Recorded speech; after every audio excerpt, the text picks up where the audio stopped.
So, Bismillah walhamdulillah wassalatu wassalam ala Sayyid al-Mursaleen Muhammadin al-Amin amma ba'd. Thank you very much, Brother Charles, for joining me on this program. And inshallah, we'll continue to talk about what we were talking about in terms of UFOs. Um, so let me start off by throwing this in, and then I'll let you, uh, respond to this, inshallah. Um, so World UFO Day is what they now have, and also the United Nations now has. Let's see, how do I get rid of this? Uh, so they have the United Nations appointing ambassador to alien world. I mean, this is getting serious, right? Particular, I mean, Malaysian astrophysicist Moslin Uthman may add a new job to her resume. Currently, director of the United Nations Office for Outer Space Affairs, UNOOSA. Yeah. Oh, So this is the office of the UNOOSA, United Nations Office for Outer Space Affairs. And they have their annual report here. I'm sure we can find some interesting things here. yeah, it's interesting to be an ambassador to a nation or planet that hasn't been discovered yet. And, I mean, I could become president of some or ruler of some world, like Elon Musk is the emperor of Mars. I could become the emperor of some planet I made up, and who knows, I could make it up, but maybe they discover it finally and use the name I gave to it, and there I'd be, So, I mean, what we have is a mass rejection of reality, a loss of reality, and people are just running for it because oh yeah, they're loving it. They are so afraid, But if you can plunge into unreality and send ambassadors to non-existent galaxies and all of this stuff, it makes you feel like things aren't necessarily as bad as they really are, And what's interesting is, I'll come back to this maybe later, but some of these logos are interesting because that star in the moon, which is a Babylonian symbol, you see that over here. They're discussing the issue. So yeah, and is that a sigil or a symbol of a particular deity? It's just one of the symbols that they had in Babylon that represented magic, the star and the moon. Okay. And it started in the Muslim world with the flag of Turkey, the Ottomans. Oh yeah, the star and the moon, right? Yeah, I mean, so that's really, it would be closer to saying symbolically that the moon is the sun is the spirit of Allah, not that Allah is the sun or that the sun is Allah, because we know from the Quran that Abraham went through beliefs like that and then saw that they were not true because the sun would set. He says, I don't worship anything that sets. Yeah. But as a symbol of the spirit of Allah, the sun would be adequate, and then the moon would be the human receptivity, perfect human receptivity to the spirit, and that would be a symbol of the Prophet Muhammad, peace and blessings. Yes, and traditionally the Prophet has been called the moon, right? Yeah. Right. But where the star came from, I mean, the star has always been associated with Lucifer. It's called in the Bible the bright and morning star. Yeah. So. And these UFOs, a lot of times when you look at them, they also look like stars, like they're this light, right? Yeah. And so, press conference by the Director of Office for Outer Space Affairs. So this is the press conference. And then The Economist magazine had an article also on this. United Nations secretive alien ambassador right? And so Uh, they're like almost like prepping the world in this direction. UN prepares yeah. for first contact with alien life. And so here you go.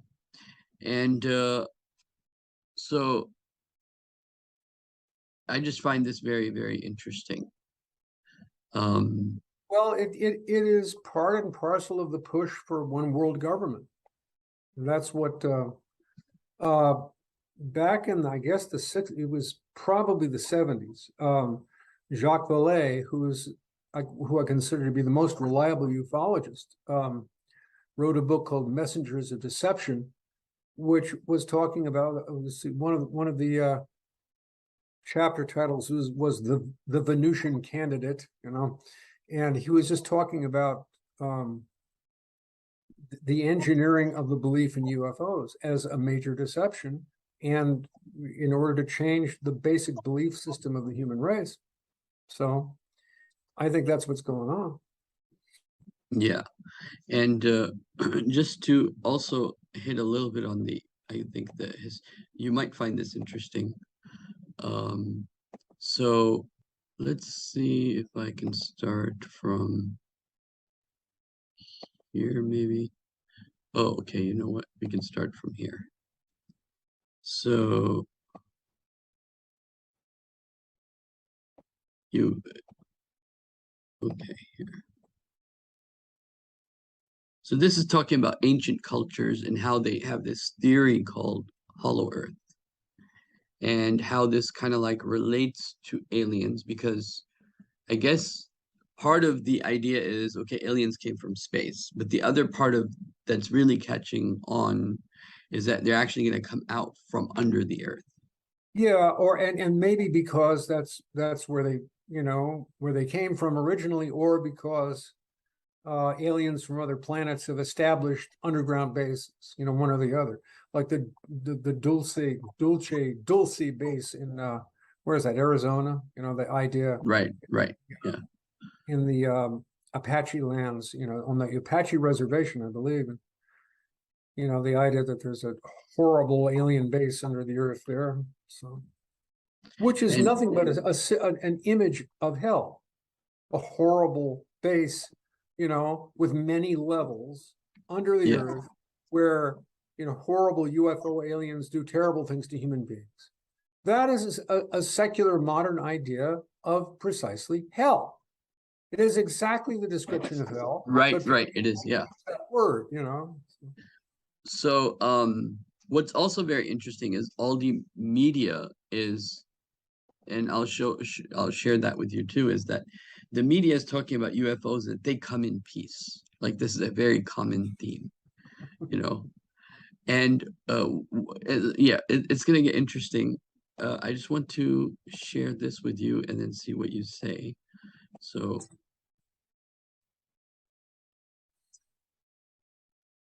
Sure, it's what it must be. That petroglyph must be about the hollow earth. What else could it be? now this is gonna be interesting from its connection UFOs and Zionism and Judaism. You'll see.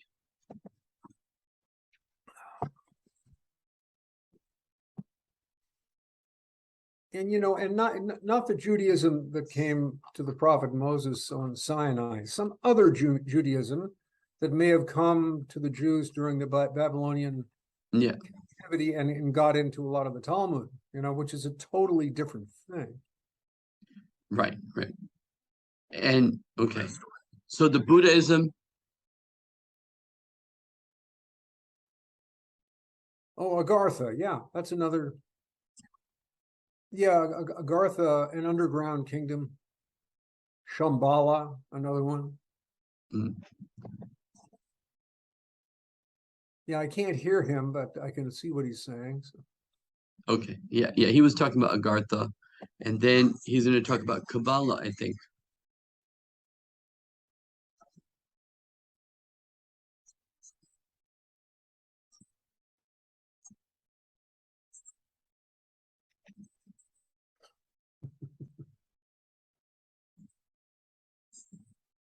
And so one of the first major events that started off this whole hollow earth theory. And the reason I'm bringing this up is because to make the connection with the jinn world, Yeah, yeah, yeah. and that the jinn world is trying to do something good for the human beings. So I hope you can hear this, because that way. So let me just slow this down a little bit.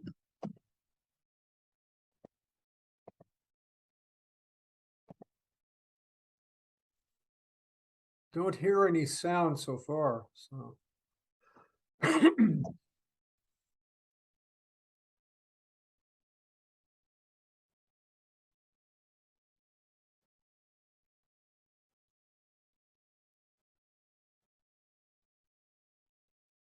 Yeah, no sound, but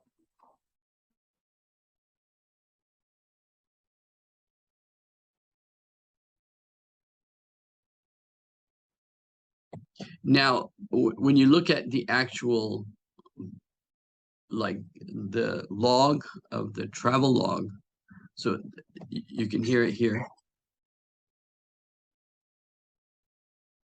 actually I cannot hear anything yet.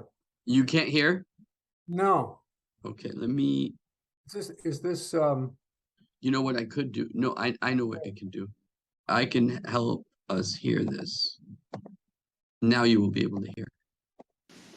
Altering course for a better yes, examination of this color pattern below. Note reddish or purple color also.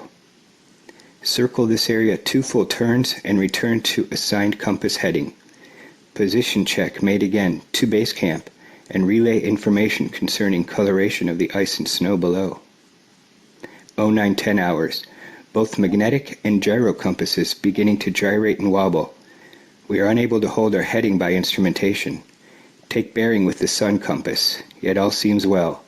The controls are seemingly slow to respond and have sluggish quality, but there's no indication of icing. 0915 hours. In the distance is what appears to be mountains.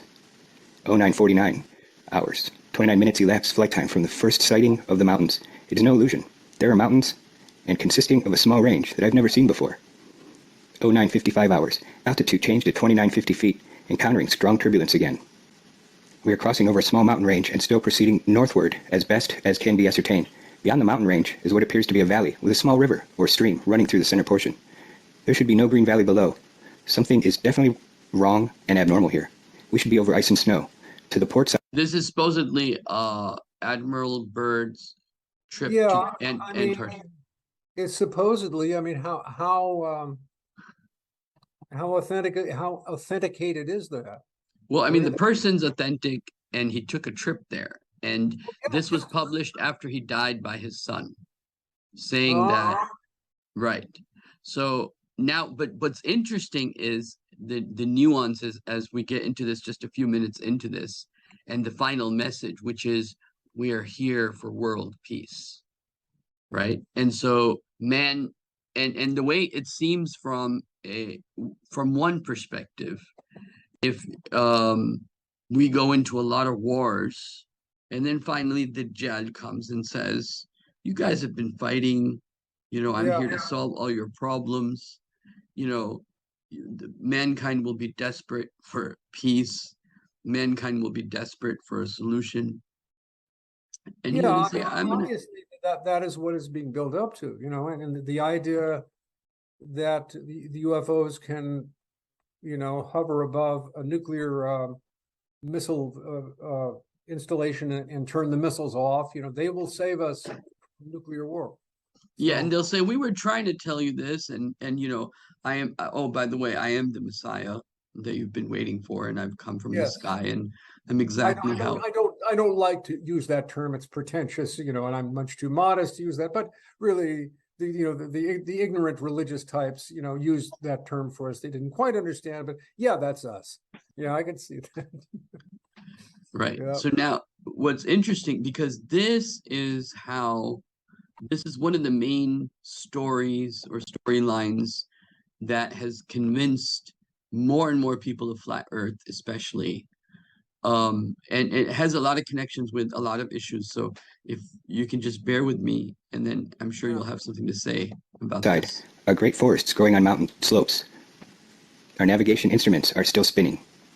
10:05. I alter altitude to 1400 feet and execute a sharp left turn to better examine the valley below. It is green, with either moss or type of tight-knit grass. The light here seems different. I cannot see the sun anymore. We make another left turn and we spot what seems to be a large animal of some kind below. It appears to be an elephant. No, it looks more like a mammoth. This is incredible, yet there it is. Decrease altitude to 1,000 feet and take binoculars to better examine the animal. It is confirmed. It is definitely a mammoth-like animal. Report this to base camp. 10:30 hours. Encountering more rolling green hills now. The external temperature indicator reads 74 degrees Fahrenheit. Continuing on our heading now. Navigation instruments seem normal now. I am puzzled over the actions. Attempt to contact base camp. Radio is not functioning. 11:30 hours. Countryside below is more level and normal, if I may use that word. Ahead we spot what seems to be a city. This is impossible. Aircraft seems light and oddly buoyant. The controls refuse to respond. My God. Off our port and starboard wings are a strange type of aircraft. They are closing rapidly alongside. They are disc-shaped and have a radiant quality to them. They are close enough now to see the markings on them. So disc-shaped, radiant quality. Yeah. So, and that's the jinn hijack of the person's, I guess, consciousness or whatever it is, or some sort of abduction into their world. That hypnotic, fascinating quality that so many of them have, So you're afraid of them to begin with, and suddenly you're not afraid anymore, and you feel, blissful, and you start sleepwalking in their direction. So, and what's interesting is that this jinn, just like a messiah, gives this person a message to give to the world, right? So you'll see this. It is a type of swastika. This is fantastic. And this swastika is also interesting because the flat earthers, they believe in a black sun, in the sun that we can't see, that only shows itself during an eclipse. So what we're seeing on the moon is not the Earth's shadow, but it's the eclipse by this black sun. And that symbolism that they use for perversion of legitimate metaphysical symbolism, but totally perverted. Right. Where are we? What is happening? I tug at the controls again. They will not respond. We are caught in an invisible vice grip of some type. A radio crackles and voice comes through in English for what it perhaps is a slight Nordic or Germanic accent. The message is, "Welcome, Admiral, to our domain. We shall land you in exactly 7 minutes. Relax, Admiral. You're in good hands. I note the engines of our plane have stopped running. The aircraft is under some strange control and is now turning itself. The controls are useless." 11:40 hours. Another radio message received. We begin the landing process now, and in moments the plane shudders slightly and begins to descend, as though caught in some great unseen elevator. The downward motion is negligible, and we touch down with only a slight jolt. 11:45 hours. I'm making a hasty last entry in the flight log. Several men are approaching on foot toward our aircraft. They are tall with blonde hair. In the distance is a large, shimmering city, pulsating with rainbow hues of color. I do not know what is going to happen now, but I see no signs of weapons, and those approaching. I hear now a voice ordering me by name to open the cargo door. I comply. End log. From this point on, I write all the following events here from memory. It defies the imagination, and would seem all but madness if it had not happened. The radio man and I are taken from the aircraft, and we are received in a most cordial manner. We were then boarded on a small platform-like conveyance with no wheels. It moves us towards the glowing of the city with great swiftness. As we approach, the city seems to be made of crystal material. Soon we arrive at a large building that is a type I have never seen before. It appears to be right out of the design board of Frank Lloyd Wright, or perhaps more correctly, out of a Rogers setting. We were given some type of warm beverage which tasted like nothing I've... You were saying? Yeah, Frank Lloyd Wright. I mean, he did, especially later in his life, he did truly a kind of new age architecture, a space age architecture. I used to work in a library at one of the buildings that he designed in Marin County, California, which is the Marin County Civic Center, which is shaped a little bit like the Starship Enterprise. It has a round saucer section, which is where the library is, and that's exactly what Frank Lloyd Wright was like. He was he was into a lot of new age stuff, more or less. I mean, I think he was a student of Gurdjieff and this. So The problem with his architecture is that the roofs were never in good shape. The roofs always leaked, but they looked No. interesting. Okay, interesting. I've ever savored before. It is delicious. After about 10 minutes, two of our wondrous appearing hosts come to our quarters and announce that I'm to accompany them. I have no choice but to comply. I leave my radio man behind and we walk a short distance and enter what seems to be an elevator. We descend downward for some moments, the machine stops, and the door lifts silently upward.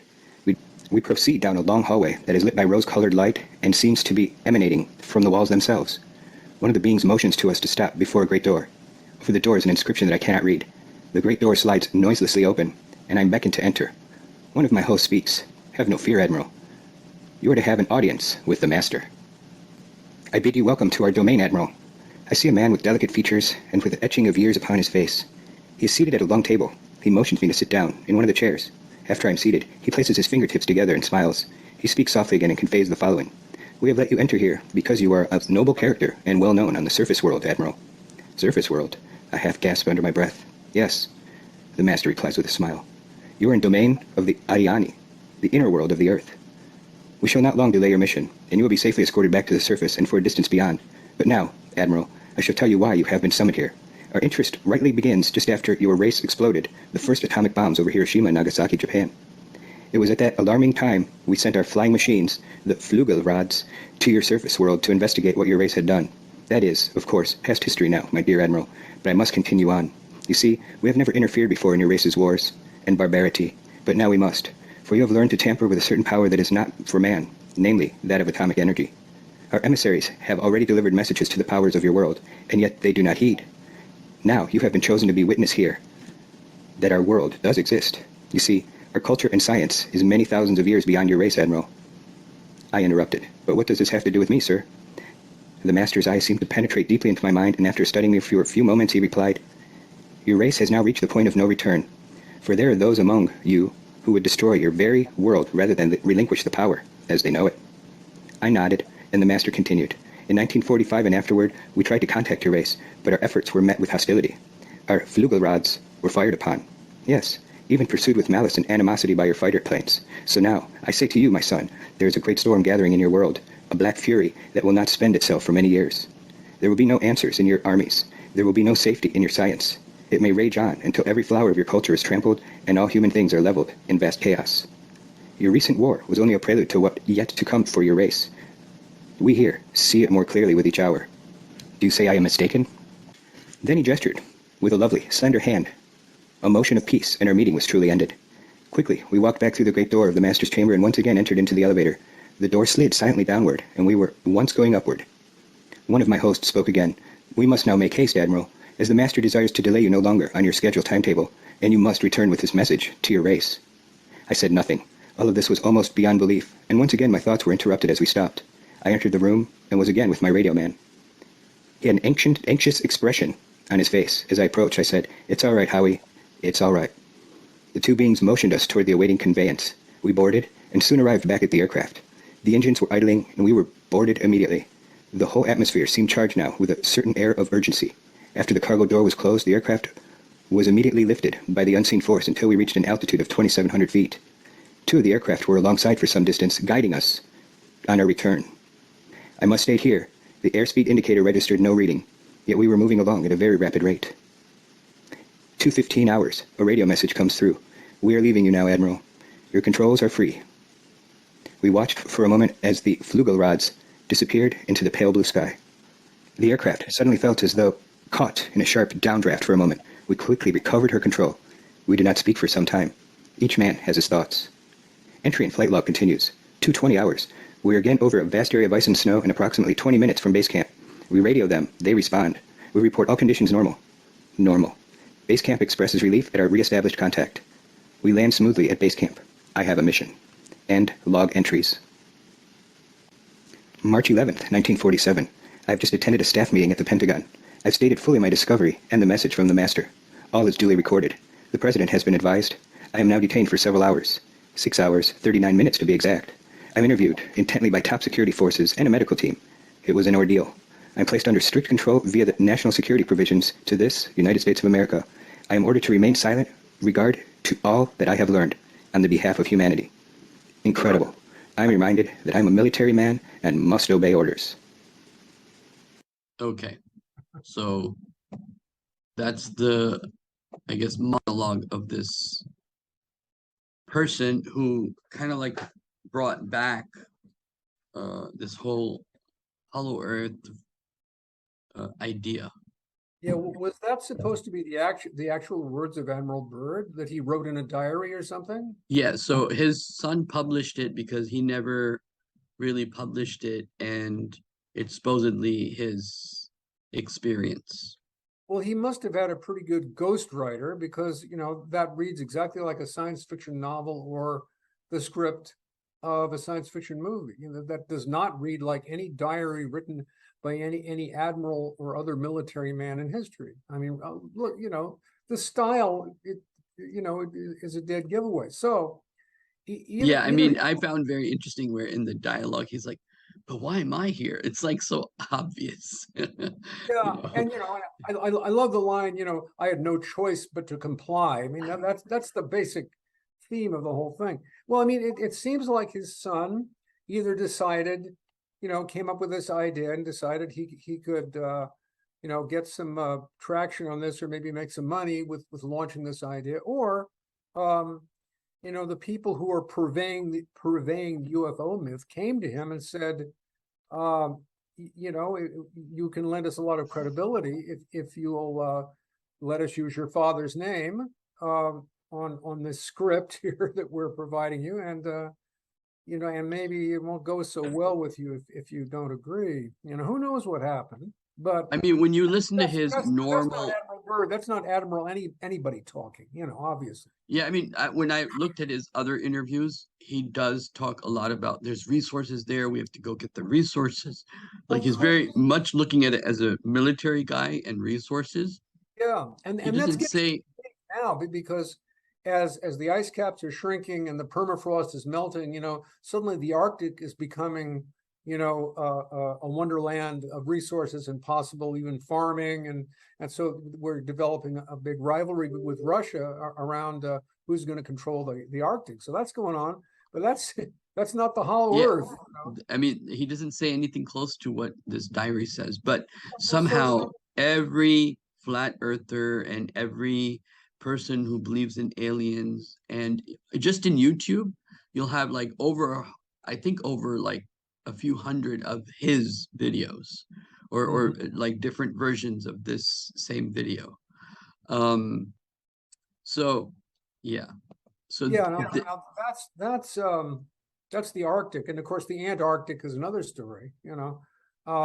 One of the things that occurred to me as you were talking about the black sun and the idea of a hollow Earth. Well, the Egyptians and undoubtedly other ancient peoples, and I couldn't name them right now, but I know the Egyptians had a concept that paradise or a paradise is below us. mm, And that's related to the sun because the sun, crosses the sky in his boat or however they conceived of it, and then sets and goes back down to his own world mm, under the earth. Now the sun is black, black to us because it's night. We cannot see the sun, but under the earth the sun is shining, and that's a kind of paradise. mm. So all right, but then ever since the Abrahamic religions came in, and this is also true of the Greeks. The subtle realms below the earth were very negative. They were hellish. The Yes. Greeks had Hades, which is like just a realm of diminished life, and where everyone is a kind of a ghost and empty of life. And then below that is Tartarus, which is really hell. Mm. And this is pretty much what Muslims and Christians and actually Jews, that's how they conceive of the underworld. The underworld is bad news. Mm. The Greeks were so afraid wouldn't be names of the gods. They would say it's like, I forget what euphemisms they would use for the Furies and the Fates. Like I forget the exact term. It's like saying the nice ones who live down there, because they didn't want to admit how afraid of them they were. They were afraid of those beings who could be conceived of as very hellish negative jinn. So the black sun idea may come from that archaic idea that when the sun at night, when the world is in darkness, goes down to his world, which is his paradise beneath the earth. But since for a long time, for 2,000 or maybe 3,000 years, 2,500 years, the underworld has been, for many, many peoples, the realm of evil. So that's what the myth of the hollow earth is taking off from. In other words, it's as if it's saying now, except now it's making it into a good thing. That bad, or the foolish Christians, Jews, and Muslims, thought of that place as hell because they didn't understand it. But really, it's not that bad. In fact, the beings from the underworld can be very helpful. So this is Shaitan and his legions coming forward and saying, "Hey, we're the good guys." That God who lives up in the sky has been lying about us all along. He just wants to prevent you from doing what you want. Whereas we would love for you to do what you want. That's why we're here, is to help you do what you want. That's one of the, so essentially is a rehabilitation of hell, a rehabilitation of Lucifer, saying that he's really, he's a good guy and he's on our side. Even though, it isn't explicitly that, you're going to find places, if you look around, where that is explicitly being said. And, I was talking, wasn't I, last time about the TikTok group for witchcraft called, what was it, Witch Talk? And there was some girl, he said, oh, I was able, was telling all her friends, I was able to channel Lucifer, Satan. And some other girl says, oh, could you introduce me? He said, he sounds kind of nice, This is, this is the UFO aliens who are essentially demonic jinn are appearing as, well, we're the good guys. And they're also they made this, I think, movie, it seems, called The Underworld Legend of the Jinn, right? And whereas I don't remember the exact narration of the Prophet, but I know the narration exists, which seems to indicate from the narration, because it's in the form of a dua, that the jinns live in the underworld and to protect us from that, and meaning to seek protection from the jinns and from the underworld, where and also there are narrations, for example, about the angels came down and fought the jinns and then threw them into the sea, and this is where a lot of them are, I guess. And that's very similar to the Christian idea of the war in heaven, where Saint Michael, the general of the angelic armies, drove the fallen angels, into the underworld. In the Christian version, it's not into the sea, but it's into the lake of fire, or into hell, which is the underworld. So very similar thing. And so what they're now doing is they're trying to show these as something good, using these other mythologies and these other ideas that people have, and that there's a civilization inside the earth that's really, really powerful, really good, and they're here for peace. So about the peace aspect, I'll share with you, I guess, some.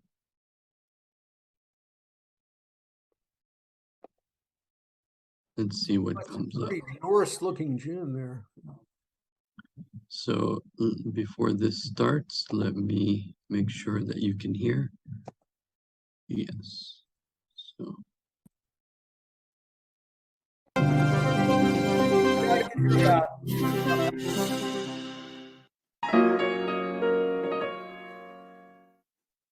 This planet is being visited by beings from another world. Ex-Air Force officers say UFOs are the real deal. They claim they were spotted hovering over nuclear missile silos or nuclear weapons storage areas in the 1960s, 70s, and 80s. A white pulsating light in the sky. Dark metallic in appearance with strange markings. An object, a red glowing object hovering just above our front gate. At the time, the officers say the military urged them not to talk about the incidents.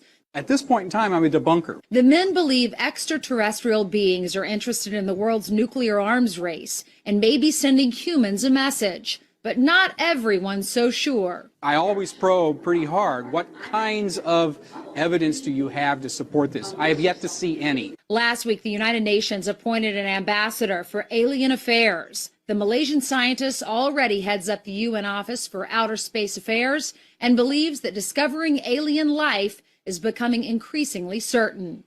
In New York, Ainsley Earhart, Fox News. So, I mean, this is, this is what's happening to science. It's going into science fiction, Well, science itself is going into science fiction. That's the problem. I mean, science is, one of the people I really, respect and follow is named Wolfgang Smith. And he is like what you call a sane physicist. He, he's a metaphysician. He's a traditional Catholic. He was also very close to Ramana Maharshi and his people because he's, he was quite elderly. And he's got something called the Philos Sophia Foundation, or Philos Sophia Initiative Foundation, Philos-Sophia. And he's got a wonderful critique of the magical scientism that is developing now. Wow, that's very beautiful. He Okay. says literally, physics has lost its mind. Yeah. Now, the interesting thing is just before this interview, I was in email dialogue with my circle of mad scientists headed by Jack Sarfati. And we had a very interesting dialogue because Jack Sarfati brought forward a commonly told story about UFOs, which I just see as absolutely absurd and something that could not possibly be true. And I just pointed that out. And I really touched a nerve, because Sarfati is military. He's from, he's a retired naval officer. He's been working with the CIA for a long time. He admitted to me that he had been processed as a young man or a boy by the CIA MK Ultra mind control program. He admitted this to me. So, and we could talk back and forth about something, but when I said, look, this story is obviously a deception. That's when he blew up. Wait a minute, this man, Colonel Philip Corso is the man in question. He's an officer and a gentleman, and I will not stand still and hear you slander him and and just So I'm apparently in touch with a group of people, some of whom are entirely involved in creating the myths that you are bringing forward. They're the principles in that world, at least in the English world, and some of the other people in the group are sort of spiritual seeker hangers on, and who also, and there's some very intelligent people who have a very good understanding of metaphysics, whereas Sarfati says, it's all physics. There's no metaphysics. God, God, Shmad, what's God? We know I've got the equations here that prove that we can travel in time and do all the things that UFO aliens do. And who needs God? That's basically his approach. So it's maybe if we have time and if I can get to my email, I can read you a little this exchange that just happened. So anyway, that's part maybe where one of the places the hollow earth theory comes from an archaic idea of an underworld paradise. Also, Native Americans believe that they have emerged, many of them, through a series of world ages, emerged from below the earth to a new earth. And then that earth comes to an end in an apocalypse and they go underground again, sometimes with the ant people who will protect them under the earth. And then they will come out again to another world age, and there's this view. It's not.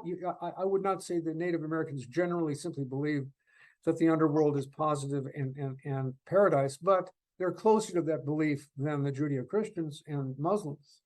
And the other thing is the various beings that some Native American tribes venerate and interact with, like the Kachinas of the Pueblo Indians of the Southwest, are being reinterpreted by the people weaving the UFO myth as UFO aliens.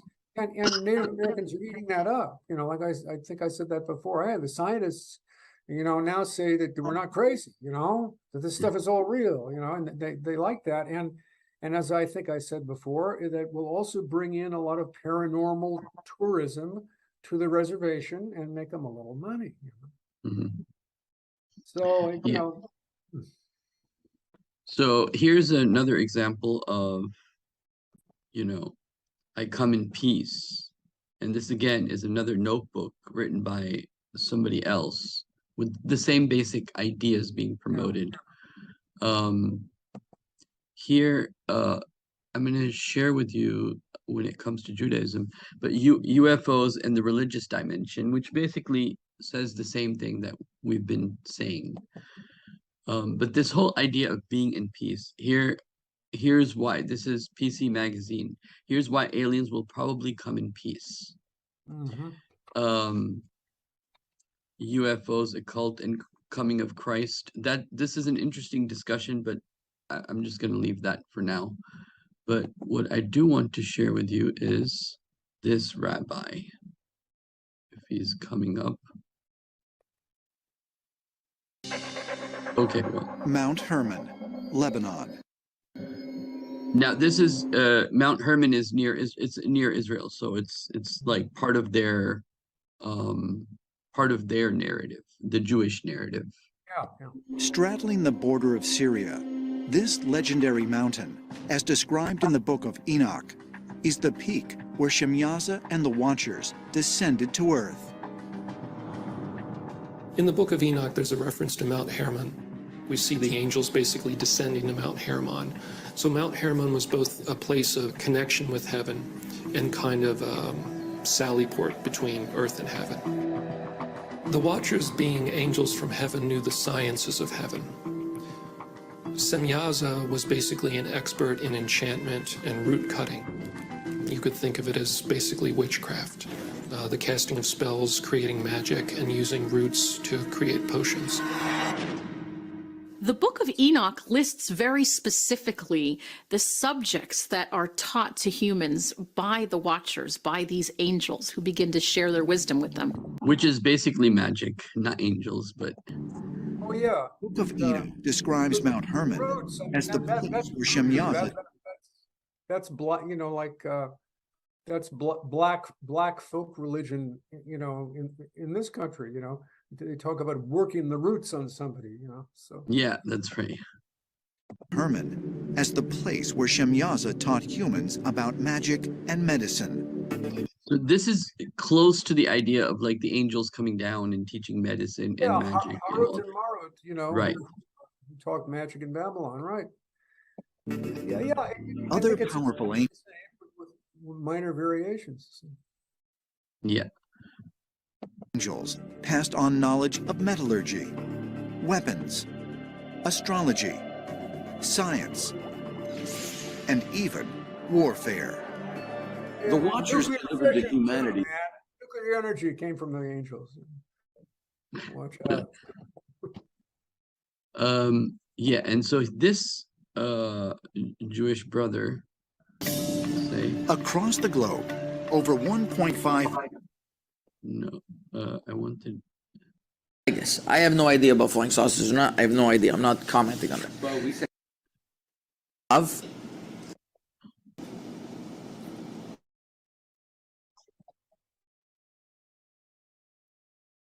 Gay, Nishiat, Sia, Arka, and Tevel. Remember the name Arka. There's an airline Arkia. This is not that. This is Arka. You're gonna see soon. So there are 7 names to this to these Aratzot, and says the Zohar Kadosh. Are you listening? Ve'id benayu briin mishunin, elin me'elin kegavna de la'ela. And there are different creations, briot mishunot. Some of them, minayun treyanpin, some of them have 2 heads. Uminayun arba, some of them have 4 heads. Uminayun bechat, some of them have 1. Ve'chezu de elon lav ke'elon. And the way... Just to give context, he's talking about creations that there's a Jewish book called Zohar. Oh, yeah. And the Zohar is saying these are underworld creations, okay?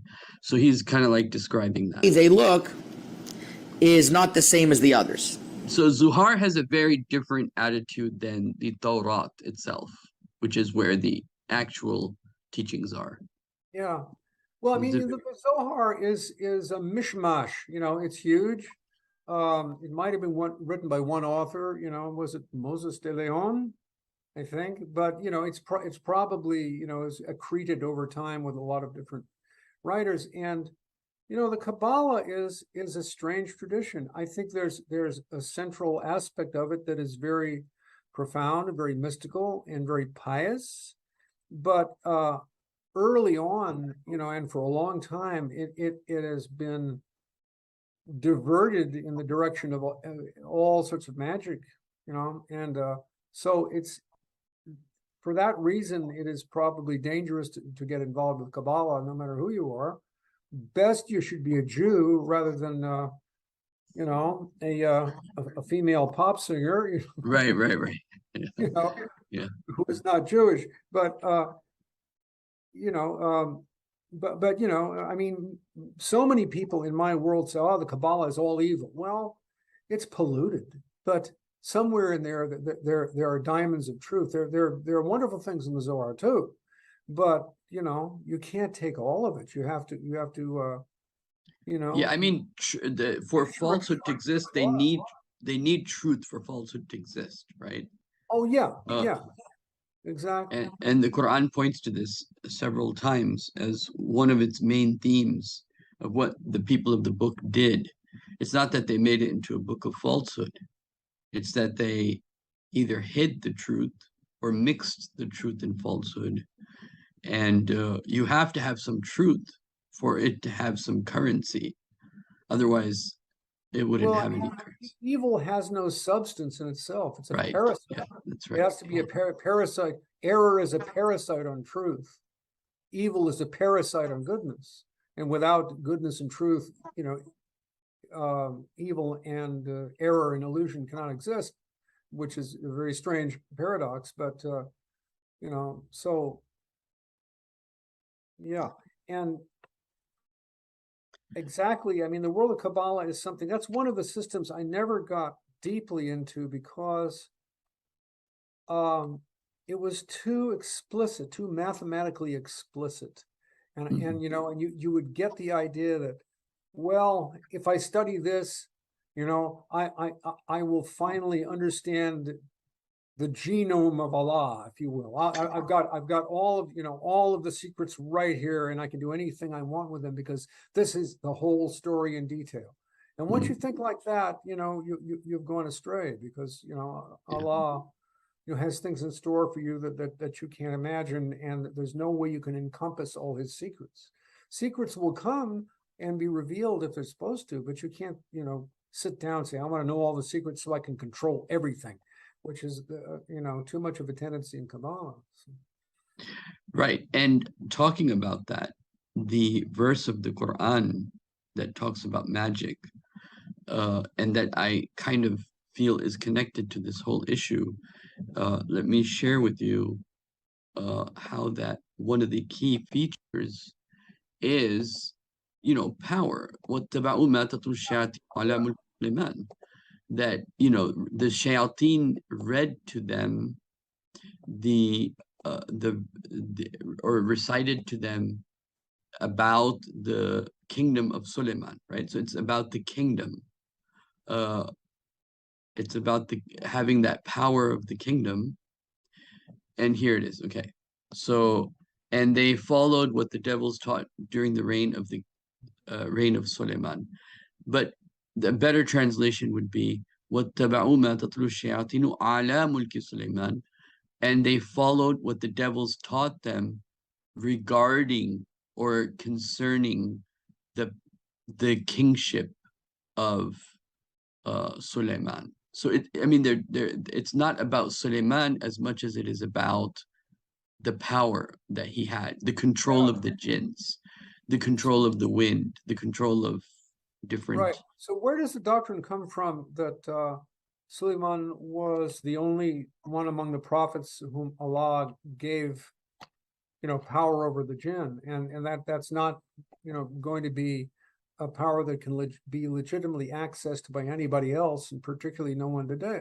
I mean, so the dua that is mentioned, and this is actually a good question, and maybe I don't have a definite. I'm going to show you the verses, and then I'm going to let you tell me how you take it. And so then we have a objective third-party intellectual looking at the verses, and you will tell me what you understand from it, and I'll tell you what I understand from it, and we will share our feelings on it.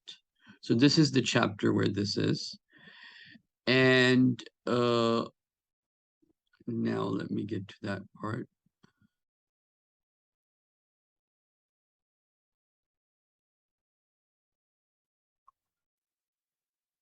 Okay, it's here now.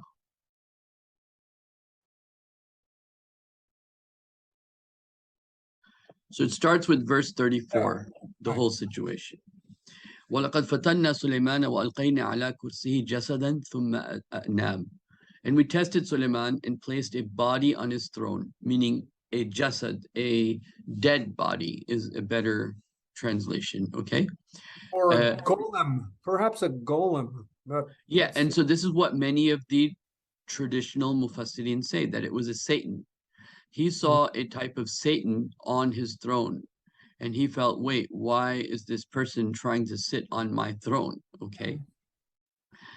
And because now that I said Satan or devil, now the dua will make sense in that context.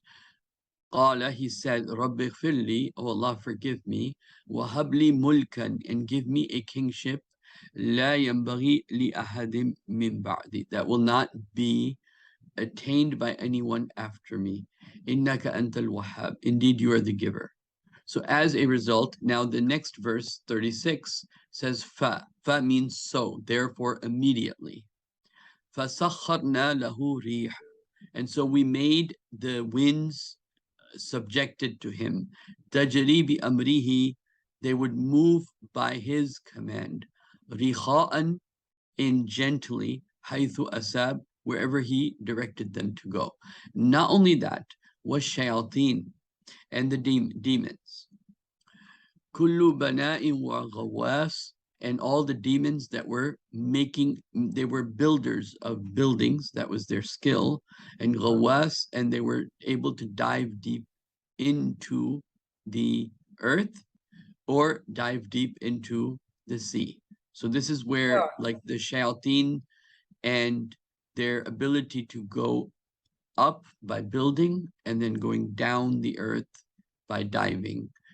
وَآخَرِينَ مُقَرَّنِينَ, and others who had fil asfad, who had chains around their necks, like tied, meaning he had the power to put them into chains. That was his ability. هَذَا أَطَاؤُنَا, so Allah says, this was our gift we gave him. فَامْنُن, you can take them in peace, أَوْ أَمْسِكْ بِغَيْرِ حِسَابٍ, and you can take them without, meaning it's up to you what you do with them. We gave them in your control. إِنَّ لَهُ عِنْدَنَا لَزُلْفَى وَحُسْنُ الْمَآبِ, his nearness to us, meaning Sulaiman alayhi salatu wasalam, was beautiful. Meaning his return to Allah was beautiful, the way he came to Allah. Okay, so these are the verses from verse 34, starting with that vision he sees of the dead body on his throne, and he's given control of the devils and the wind. And the wind, I'll just add this from tafsir and the sayings of the Prophet, it seems that many of the jinns use wind to travel. So he was given that. I mean, in the Christian world, they're called the powers of the air. So, okay, Okay.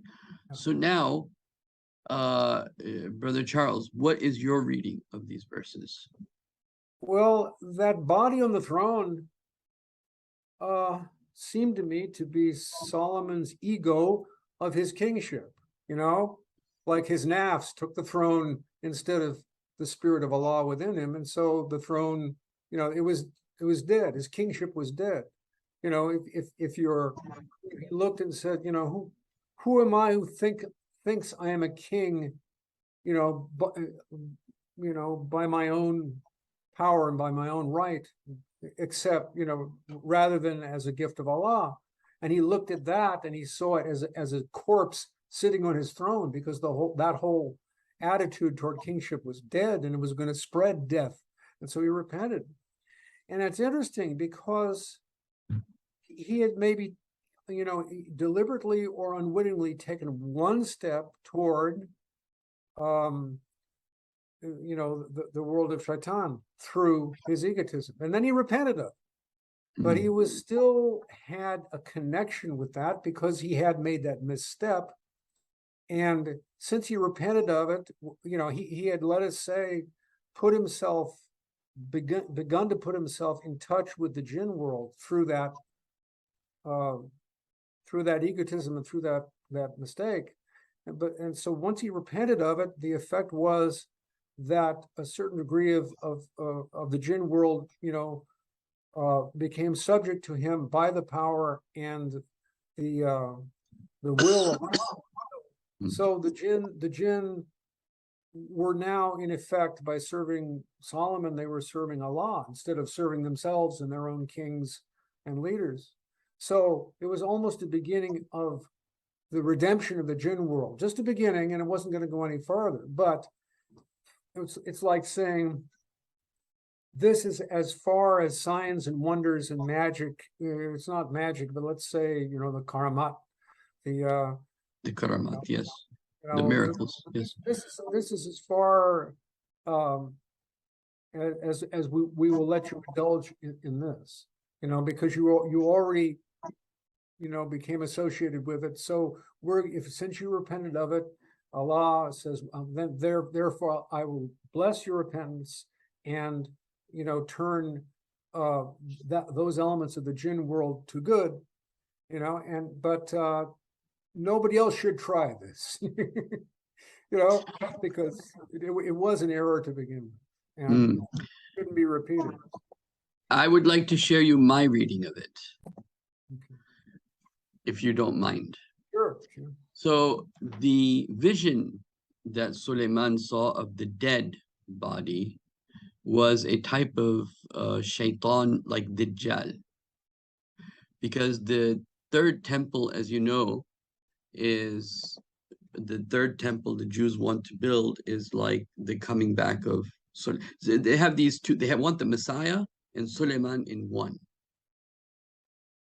And so the Dajjal will have control of the jinns. So they want control of the jinns. They want to build the third temple right over there where that flying saucer apparently was. Yes. Right. And so when Suleiman saw this, that some evil entity is going to try to sit on his throne, then he prayed to Allah that give me a kingship no one will have.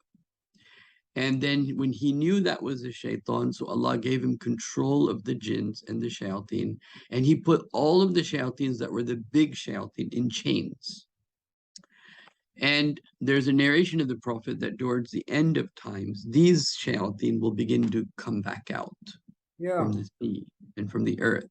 And the Christian Apocalypse says, that Satan will be loosed, and talks about a star, that descends like a meteor from the earth, upon the earth from the heavens, strikes the earth and opens up the pit. It's given the key of the bottomless pit, and an angel opens the bottomless pit, and out of it, rise, a cloud of dark forces like locusts, and they have tails like scorpions. And, this is a very, poetic but very accurate description of what's happening now. So the other possible explanation that falls within the tradition actually is that well, let me give you the traditional the Israeliyat narration. The traditional Israeliyat narration on this, and by the way, what you said seemed very interesting. You know why? Because it connects with ayah number 32 and 33. And this is one of those verses. This is one of those parts of this is one of those parts of the verses of the Quran that scholars have had a really hard time dealing with.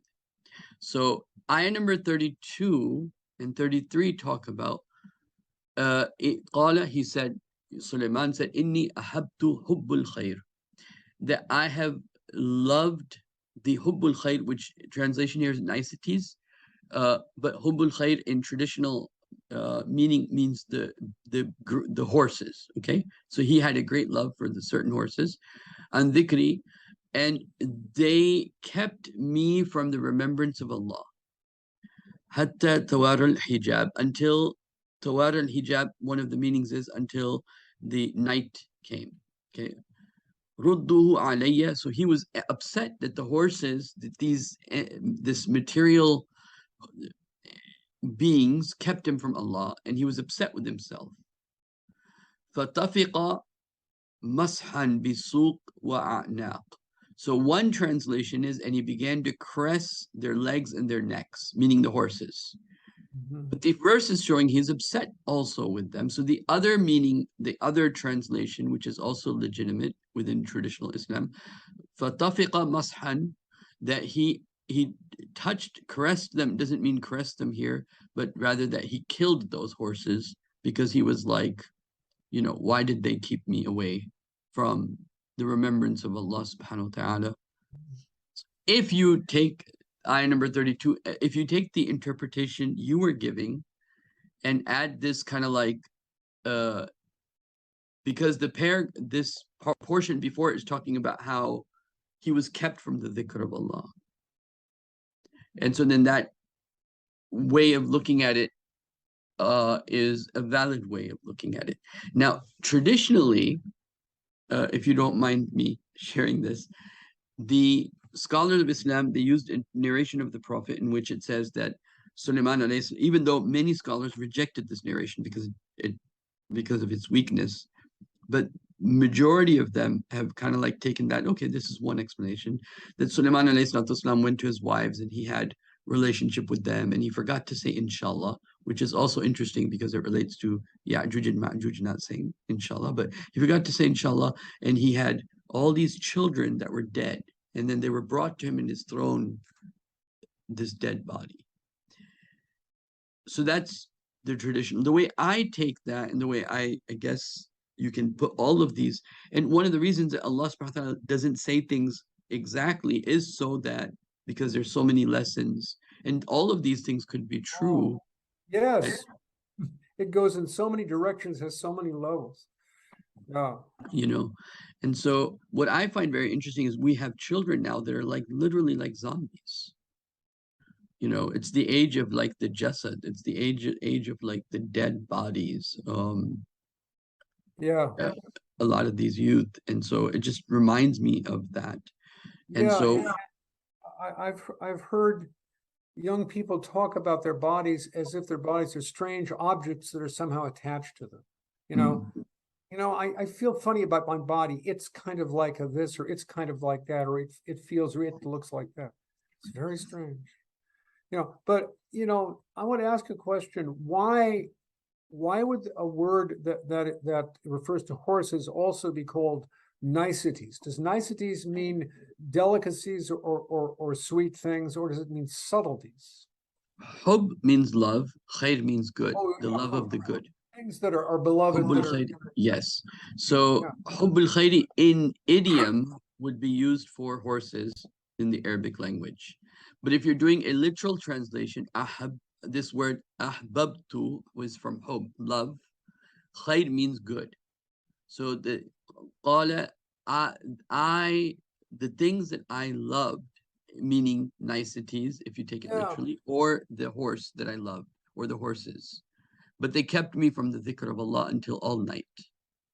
Yeah, and that of course happens to all of us. You know, that is the major barrier to the remembrance of Allah is you know, other which are idols, you know, things we, you know, like thoughts we like to think, you know, things, you know, that or things in our life that we like to remember, you know, instead of Allah. You know, it's all right to have those things. It's all right to probably think some of those thoughts, but not putting them in the place of Allah.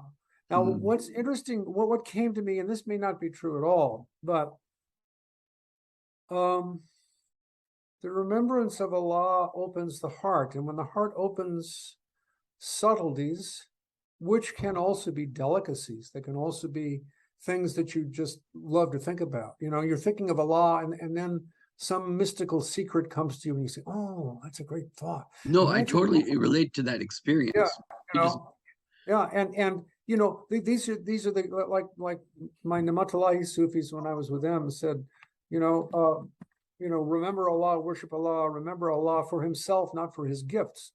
And the gifts, you know, sometimes the gifts are of a very high order. You know, that they're mystical secrets, and they're you know, metaphysical ideas, and you just if that's the kind of stuff you love, then you will really be taken by that. And said, oh, you know, I know I was going to do my Zek for an hour, but God, I've got to write this down.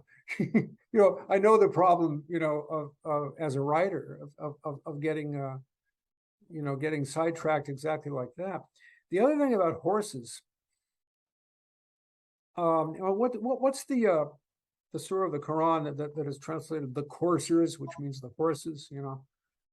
That's very interesting. It gives a beautiful description of how beautiful horses are. Yeah, you're talking about Adiyat. Okay, yes. Yeah, I didn't know that the Arabic, and you know, and the horses are carrying the warriors into battle, and it's beautiful, and it's you know, striking. And then,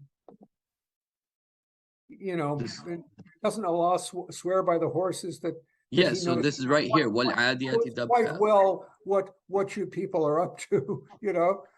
Yeah, by the racers panting, igniting sparks, raiding at dawn, raising clouds of dust. You know, this is appealing to the Arabs' love of horses.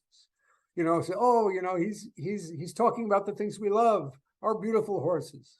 Indeed, the human being's ungrateful to his Lord, and he bears. You know what's so interesting? You mentioned the surah that uses the same word again. وَإِنَّ لَهُ حُبُّ الْخَيْرِ, the same word. Yeah, and you know what's interesting. And yeah, go. Okay, yes. Is you know, I'm in Lexington, Kentucky, which is a big horse town. This is horse country of Kentucky. This is where the Kentucky Derby is close to here. That's in Louisville, but it's pretty close. And we're in the bluegrass where all the big horse farms are. Some of which, I think a couple of which are owned by Ibn Maktoum, the Crown Prince of Dubai, has got horses here. You know, it was funny. I was driving out on one of these little roads through the beautiful horse country, and I was driving, and suddenly I looked over and said, my God, that's not a horse, that's a camel. There's a camel, you know, and so I said, I went over, and the camel was standing near the fence, and I guess he'd eaten everything on that side of the fence. So I picked up some succulent weeds from outside and fed them to the camel, which might have been a camel that belonged to the Crown Prince of Dubai, for all I know. But, you know, these people are pretty, some of them are pretty, you might say they're not the, you know, the paragons of Islam, you know, they're definitely not, you know, and, you know, a few years ago, we had an international horse festival here, and I had this crazy idea. I'm glad I don't do most of the crazy things I think of. I was going to go, you know, to it and get a hold of the microphone and read that surah, you know, because, you know, but, you know, the other interesting thing about horses, you talk about Judaism, you know. Now remember, the Jews, when they pray, they go like this, and this represents riding an invisible horse. I don't know the whole, you know, the whole myth or the whole doctrine of that, but you're riding. And horses, you know, to me, in this sense, represent spiritual aspiration, if not spiritual ambition. Ride, I'm going to ride, I'm going to get higher, higher, I'll ride, I'll get higher and higher, I'll ride, I'll pray myself. I'll pray Like the myself. Miraj of the Prophet on the mule, you can say, in a sense. Yeah. No? Yeah, it's like that. Or there is a poem by one of the African awliya Allah, Sheikh Ahmed Bamba. Oh yeah. And Amadou which Bamba, I think his name. yes. In one of his poetry, he mentions about the salik, or the one who has the aspiration to get close to Allah. Yeah. It's like you have to get ready to be on a mount, and you have to tough it out, basically. It's not an easy task. And so that's the allegory he gives. That's a real, I mean, without the desire, to travel the spiritual path, nothing will happen. On the other hand, that desire can get taken over by the nafs. And you say, I, by my own power, by my own will, rise and rise until I come walk into the palace of Allah, as if I owned the place, and there's that tendency we got to watch out for. Whereas, Sufis, some Sufis and a lot of Sufis, when they pray, will sway side by side, which this represents, I'm going to stay below and allow Allah to pour his mercy on me. I'm not going to grab for the mercy or the knowledge or the power of God. I'm going to stay below as the fakir that I am. I'm a poor man. He's the rich. I'm the poor, and hold out my tin cup, and if it is his will, he will fill it with gold. But I'm not going to grab, and that's an important. But also you have to have aspiration. You have to have so you have to see where your ego is, where your nafs is. Everybody assumes, well, I know where my nafs is. It's in greed, or it's in lust, or it's in anger, and that's my problem. But maybe you don't know where it is. Maybe it's someplace, that looks harmless or looks virtuous. But your ego, your nafs, could have gotten hold of that, and that's what you have to work on. So, you always have to. Yeah, Imam Ghazali said that he had a thought, because the Mongols, he had a thought that go do jihad. And it was a good thought. And he almost got ready to get ready and let's go do jihad. And then he he's like, okay, wait, why would my nafs tell me to do such a good thing? So he wants you to shirk your responsibility to the real jihad, the greater jihad. How many people put themselves in dangerous situations or literally go to war because they cannot face themselves, right? It's more formidable and frightening for them to look into the darkness in their own souls and deal with that than it would be to go out and get killed in battle. Because if you get killed in battle, then you're a hero, you're a martyr. People will make posters of you and carry you in demonstrations, and you're off the hook. You don't have to deal with that darkness in your heart. And that's, all too common. SubhanAllah, that was very well put. Coming back to UFOs and how I'm trying to tie all this in. Oh yes, I wanted to show you this. I think you will enjoy this. This is, it's known as I Pet Goat 3, okay? And it's this movie that this company made.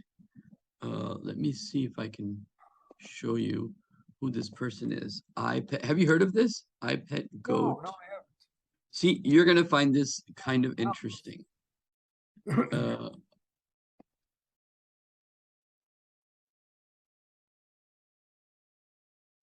So I'm trying to find the guy. His name is Sayer.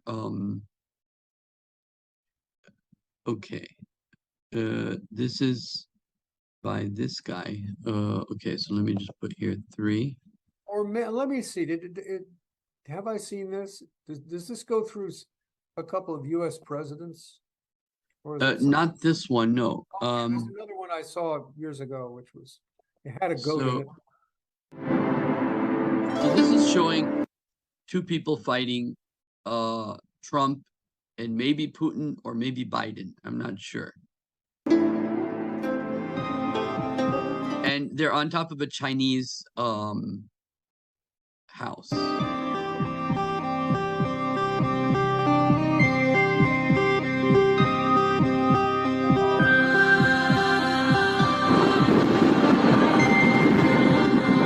And that's the vaccine, or that's the COVID-19 virus.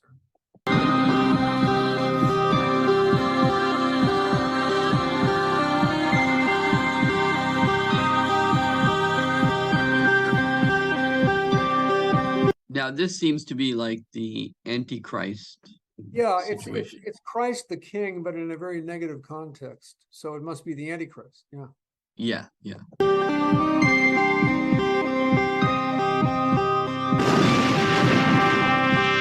So the Eiffel Tower breaks for some reason.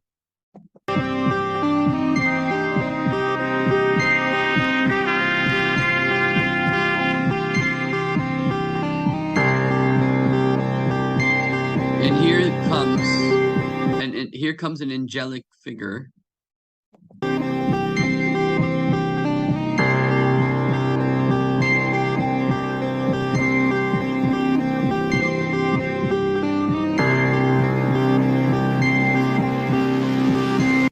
Leaving a baby. Now this baby is Muslim, but you'll see, like, he's like the Messiah.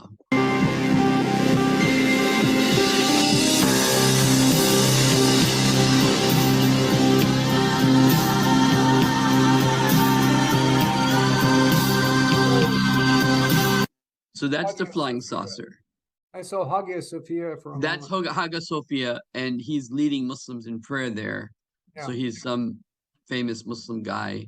And now you see the UFOs. And this is why I was trying to like show how whoever made this video sees a connection between, I guess, all these religions, as you'll see, and Islam and UFO and the Messiah, and how they're all interrelated.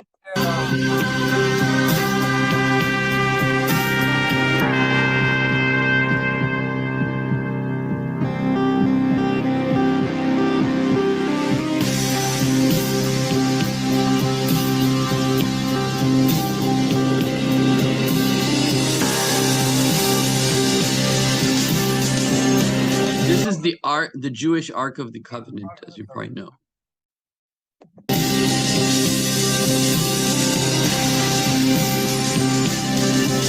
So what they're going to do is this Muslim guy that's leading them in prayer says, aha, I found it. I found the proof. Muhammad is the messenger.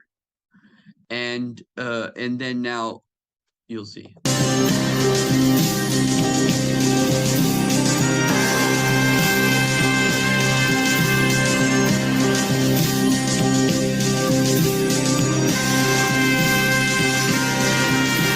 This is the original Torah, he says. World News. Muhammad is the messenger, and it is written here, Muhammad is the messenger of God.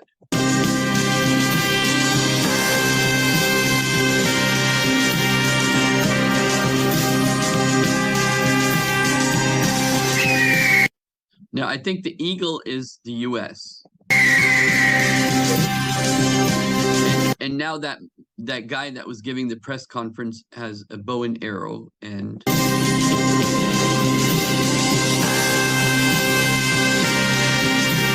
the eagle dies in front of a nightclub.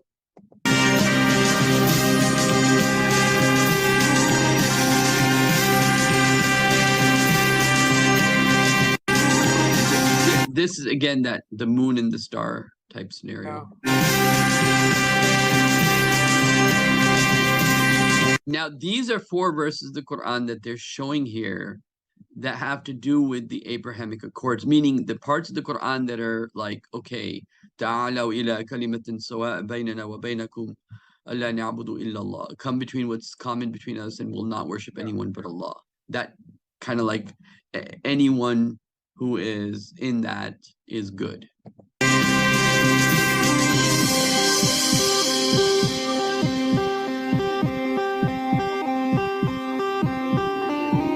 So this is there in New York, this bull, World Bank. So now this Muslim will kill the World Bank.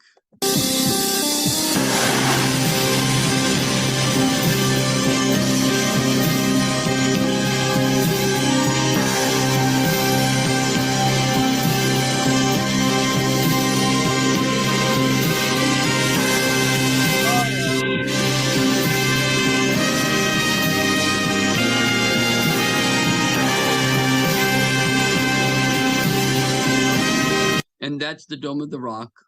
Yeah. And so now Islam is known to be the truth, but then they have all these like pyramids there with the one eye, with the UFOs. It's just so strange.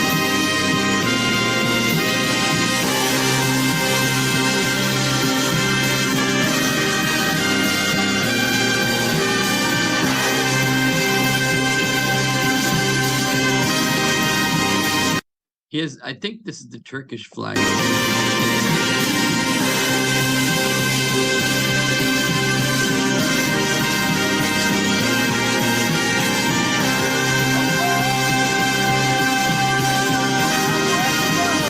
Hudhud is the bird that talked to Sulaiman, alayhi salatu wassalam.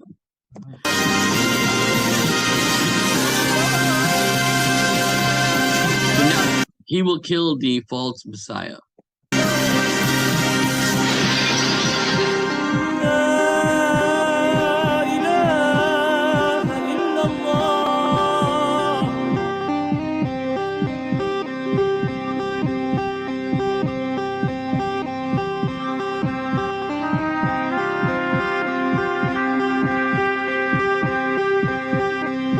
And here they come with peace, the message of peace to the world. After supposedly, Islam has now. What do you take of this video? Well, I mean, it appears to say that Islam is going to take over all the other religions or be recognized as the essence of the other religions.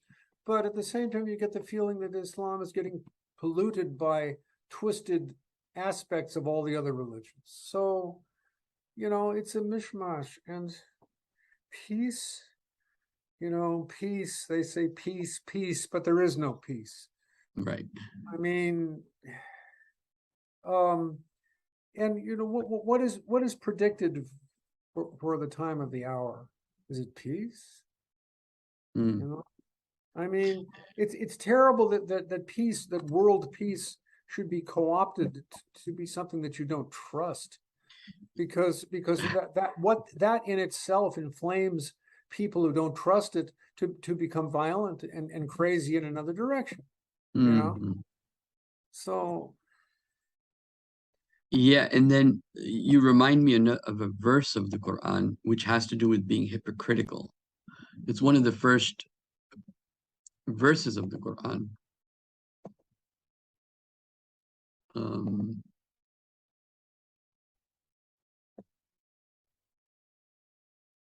with ease. So وَإِذَا قِيلَ لَهُمْ, this is ayah number 11, وَإِذَا قِيلَ لَهُمْ لَا تُفْسِدُوا فِي الْأَرْضِ, and when it is said to them, don't cause corruption in the world, قَالُوا, they say, إِنَّمَا نَحْنُ مُصْلِحُونَ, no, we're just making peace. أَلَا, beware, إِنَّهُمْ هُمُ الْمُفْسِدُونَ, they're definitely causing corruption. وَلَكِنْ لَا يَشْعُرُونَ, but they don't even perceive it. This particular part of the Quran over here is talking about primarily the hypocrites. They're the ones that wanted to, in the context of the Prophet ﷺ, they're the ones that were like, well, make peace with Quraysh, make peace with everybody. What's the need to fight, so to say? Even if they did aggression against you, there's no need to fight, so just make peace. They didn't want to rock the boat, and they didn't want to be put in a position where they had to choose a side. Right. And so the Quran was saying, no, you have to choose a side. And so that is what the hypocrites will do. They always choose the side that lets the status quo be and grow, and not rock the boat and not challenge the status quo.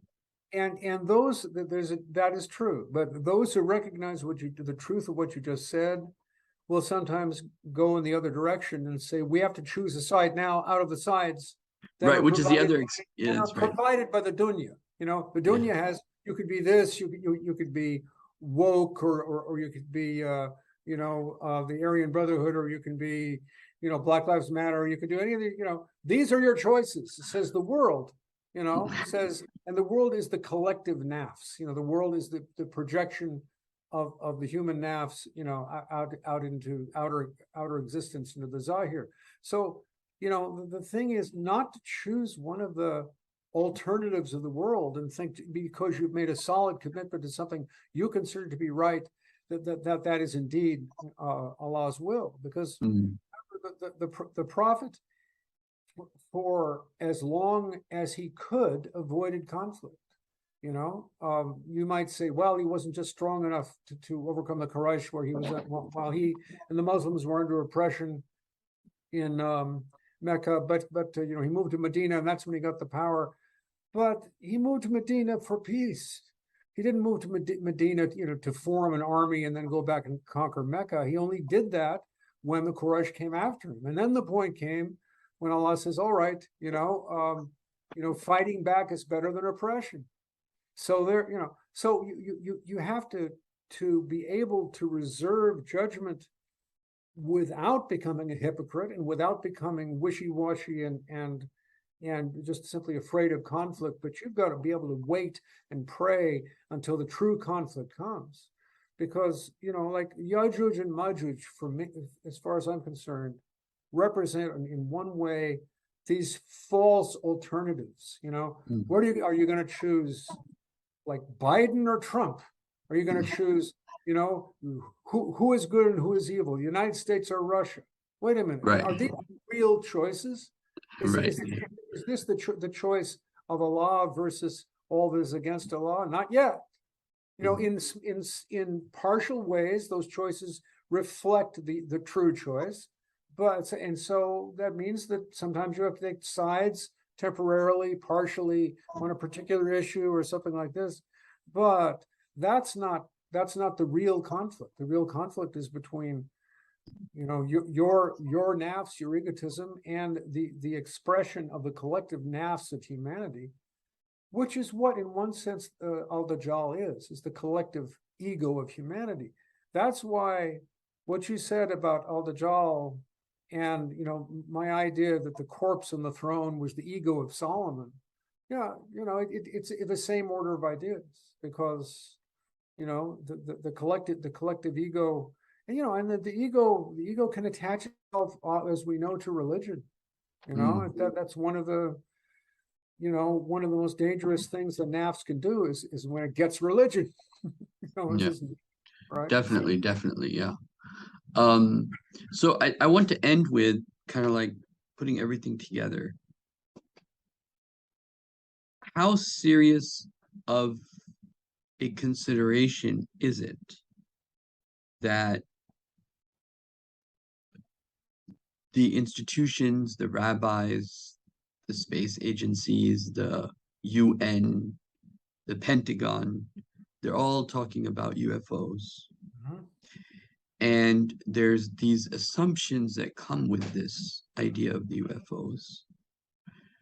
For example, they'll come with peace. And for example, they want to give a message of peace, and they want mankind to stop using bombs, and so on and so forth.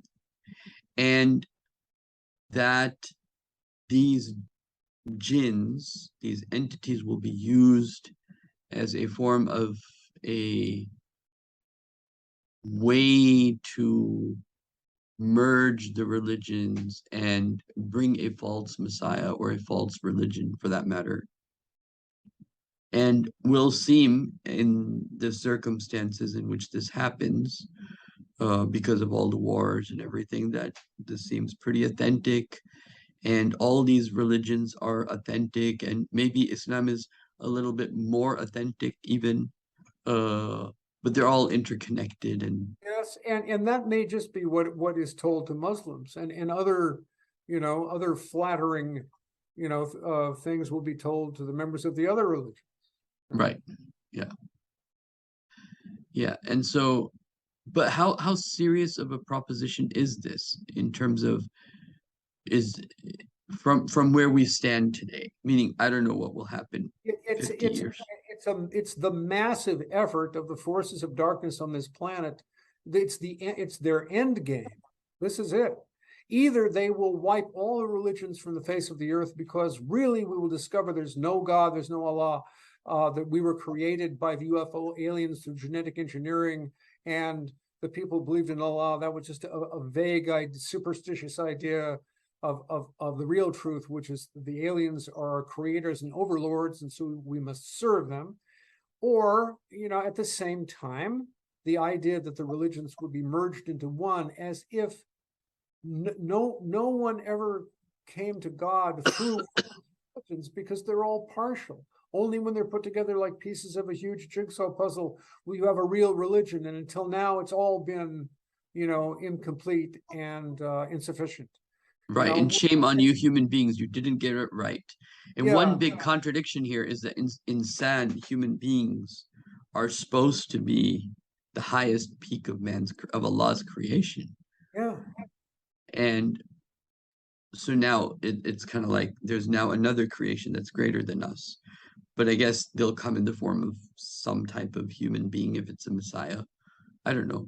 Well, they'll come as the blonde Nordic aliens, the good aliens, because they're blonde, and they're tall and they're handsome.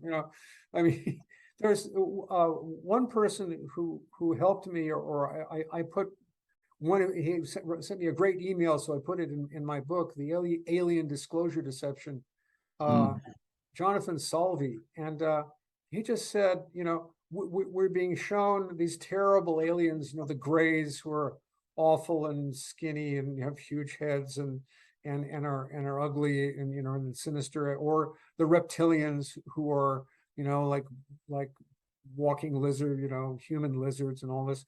We'll be showing all these negative aliens, and then the story will be that, well, these are just the bad aliens, but the good aliens are now coming, and those are the tall blonde Nordics.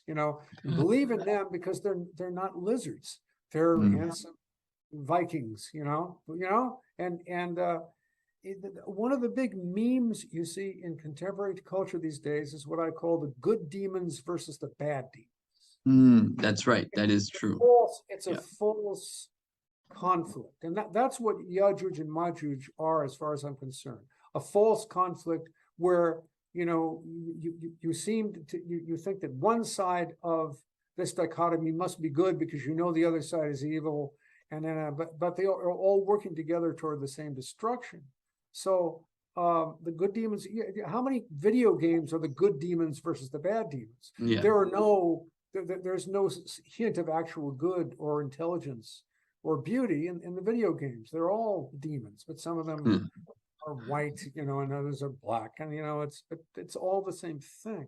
So yeah, this is the end game, and the resources from the military industrial intelligence complex, not just of this country but of other countries, the money, the vast control of media that's being poured into creating this myth. Just look at the number of UFO documentaries, not just on the History Channel, but on every channel you can find. This is the big end game, and it is to prepare, and they're very successful about it, for the coming of Antichrist. Dajjal has to come together into the closest thing of a final form that it can muster. So it is all collected in one place, as it were, so it can be slain by the prophet Jesus when he returns. Will show us his blood upon the lance, and that's one of the major eschatological themes of the days leading up to the hour. So all of this, it's terrible, but you have to say it's lawful, and it has been predicted. And that doesn't mean you go along with everything. You have to, seriously say no. I mean, just to talk about taking sides, just saying no to what is coming down the pike, coming from every direction, it's a war. It's a battle in itself, just not to be swayed, not to be poisoned by what is being projected upon the human race. Later, if we're actually going to war against it, this will come perhaps when the Mahdi arises. We don't know. Yeah. But now, and always, the battle is not to be swayed by it, not to be poisoned and seduced by it. Okay, very good, inshallah. I wanted to talk a little bit about UFO abductions and all those experiences too with the UFOs and the jinns. Very similar issues, but inshallah, we'll end here today. And yeah, I just want to say for next time, if we're doing it next time on the same issue, general issue, talking about the flat Earth, the swastika, and the sense, basically, there's a myth of Hyperborea, which is the North Pole as the origin of the human race, or as some people say, the origin of the Aryans, the white people. And that's why the I think the white supremacists, they love this flat Earth. Yeah. theory. Oh yeah. And that gets perverted. First, it gets misrepresented. And the swastika represents probably the pole and the turning of the Earth. Right. Because okay. you can see it represents a circular motion. And it's a symbol that has been used as a sacred symbol by Hindus, and it goes back to, it's found on Paleolithic caves. It's ancient, but then the Nazis got a hold of it, and now that symbol you can't use anymore because it's an unfortunate thing. But then there's this whole thing of, but maybe it isn't really Hyperborea, which is considered to be a land of eternal springtime. Really what it was that early travelers somehow got to the Arctic during the summer, and they saw the sun never set. And they said, wow, this is eternal day, And they told that story, and then here was the myth, behind the north wind is this land of eternal springtime, And so that's like a point of the connection between this earth and higher realms of paradise, symbolically speaking, but then it somehow got inverted. We learned that there was Antarctica, and people like H.P. Lovecraft and Edgar Allan Poe talked about the dark, sinister forces of Antarctica. And one of the major UFO cultists is a Michael Salla, who's a very interesting guy. He's gotten grants from the Ford Foundation, and he's like very much integrated into the power structure. But he runs a cult which believes that the Nazis took refuge in Antarctica, where they made alliances with the UFO aliens and all of this. And he's a little bit to the side of the main line of ufology right now, because he's really just running a cult for the people who have that one belief system. So it's his ideas are probably not going to be discussed in Congress. So right now he doesn't have the same influence as some of the other ufologists. But his day may come again. So we can talk about that stuff. Okay, we'll do that, inshallah. Thank you so much. Jazakumullah khairan. Until next time, inshallah. Assalamu alaikum.